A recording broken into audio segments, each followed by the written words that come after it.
السلام علیکم ورحمۃ اللہ وبرکاتہ۔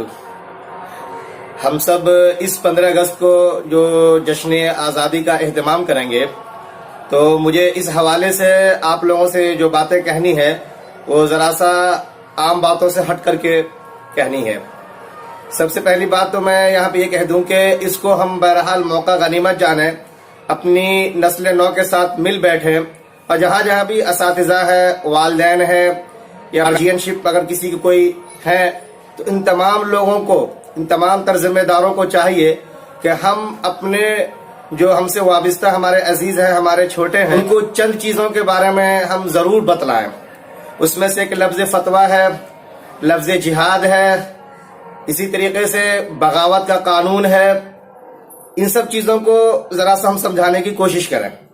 مثلا لفظ فتویٰ کی کیا اہمیت ہے، اس کی کیا حقیقت ہے، اور ملک کی آزادی میں اس کا کیا کردار رہا ہے۔ حضرت شاہ عبدالعزیز علیہ الرحمہ نے جب ہندوستان کے بارے میں دارالحرب کا فتویٰ دیا، اور پھر اس چیز نے ایک مسلم امت کے اندر کتنا بڑا رول ادا کیا ہے، اور اس کو آزادی دلانے میں کیا کچھ قربانیاں رہی ہیں، وہ ساری چیزوں کو ذرا سا ہم بتانے کی آپ کو کوشش کریں تو بہتر ہوگا۔ ایسا ہم فتویٰ کو سمجھ سکتے ہیں، اس کی حقیقت اور اہمیت کو سمجھ سکتے ہیں، اور نسل نو کو یہ بتانا بہت ہی ضروری ہے۔ دوسری چیز جو ایک ہے لفظ جہاد، اس کو بھی کافی کہہ لیجیے متعصب لوگوں نے اور میڈیا والوں نے بطور خاص کچھ کا کچھ بنا کر رکھ دیا ہے، اور اب تو لوگ بولتے ہوئے ڈرتے ہیں۔ حالانکہ ملک کو آزاد کروانے میں، اور اسی طریقے سے جہاد آزادی جسے کہا جاتا ہے، اس حوالے سے جو لوگوں کا اس وقت کردار رہا، علماء کا کردار رہا ہے، اور اس جہاد کی اسپرٹ نے ملک کو جو آزاد کروایا ہے، اور آج ہم سب آزاد فضا میں سانس لے رہے ہیں، اس کا جو سبب بنا ہے وہ بھی ہم بتانے کی کوشش کریں کہ جہاد کی حقیقت کیا ہے، یہ کیوں کی جاتی ہے، اس کے اثرات انسانیت کے حق میں کیا کچھ ہوتے ہیں، وہ بتانے کی ہم کوشش کریں۔ اور اسی کے ساتھ ساتھ میں نے کہا قانون بغاوت۔ آپ کو معلوم ہونا چاہیے کہ جس وقت میں ملک انگریز کے قبضے میں تھا، اور انہوں نے جب دیکھا کہ علماء صادق پور ہے، علماء دیوبند ہے،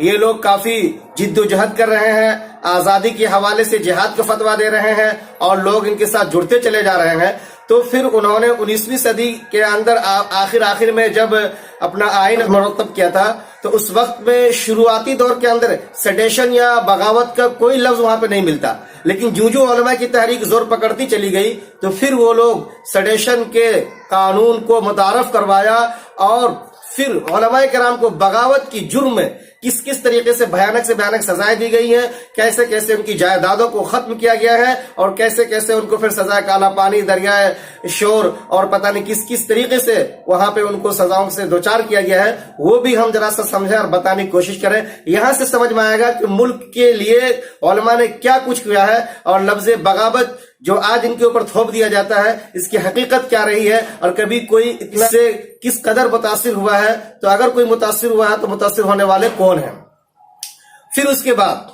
ہم علماء صادق پور کو، علماء دیوبند کو، ساتھ ہی ساتھ میں پھر تحریک ریشمی رومال کیا ہے، اس چیز کو بتانے کی کوشش کریں۔ ہم 1857 کے غدر سے پیچھے جائیں، 1757 میں جائیں، نواب سراج الدولہ کو کیا کچھ انہوں نے قربانی دی ہے یاد کریں، اور بچوں کو بتائیں۔ میر قاسم، ان کی کیا قربانیاں رہی ہیں، یہ ہم بتانے کی کوشش کریں۔ پھر 1799 کے اندر سلطان ٹیپو شہید، ان کی کیا قربانیاں رہی ہے بتانے کی کوشش کریں۔ بہادر شاہ ظفر، ان کے صاحبزادوں کے سر کو جو قلم کر کے تھال میں پیش کیا گیا تھا، آخر ان کا کیا جرم تھا، یہ بتانے کی کوشش کریں کہ کس طریقے سے مسلم حکمرانوں نے، شاہوں نے، کس طریقے سے علماء، شاہ ولی اللہ صاحب کے فیملی، علماء صادق پور، علماء دیوبند، ان لوگوں کے کیا کچھ کارنامے رہے، کیا کچھ قربانیاں رہی ہیں، کیا کچھ انہوں نے بلیدان دیا اس ملک کے لیے، ہم اپنی نوجوان نسلوں کو وہ بتائیں۔